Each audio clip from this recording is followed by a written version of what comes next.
beres. Nah, satu ketika Gus Dur nyaritakeun tahajud. Nyaritakeun tahajud eta mah jeung para menteri. Tahajud malam hari beres. Beres bubar. Ya salah seorang menteri nyarita kaki kiai alhamdulillah ya kiai mah tahajud itu kan cuma malam aja. Saya mah udah siang malam jagana tahajud.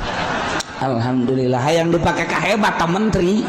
Jadi ngomong dari pun kiai, ya para kiai kan cuma malam aja tahajud. Saya siang malam jagana.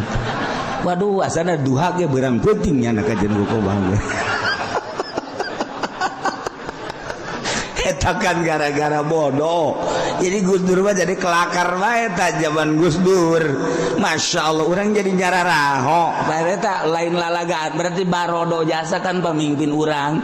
Kunaon eta? Ku teu ngaji mantap Gus Dur teh ngaji, ngajak ngaji. Ulah datang ke kos pementri eta. Moal bejakeun ukur menterina lah. Oh, ya eta ban ente lamun ngomong kos kitu pan izin. Kiai mah sok tahajudna penting doang kula mah beurang ge terus bae jaga tahajud. Tarolol. Eta ulah datang ke kos kunaon eta? Ku teu ngaji mah kacaletot bae ka jeung buku bae.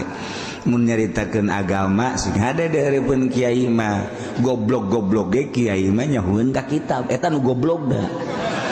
Atuh komo nu teu goblok mah tuh.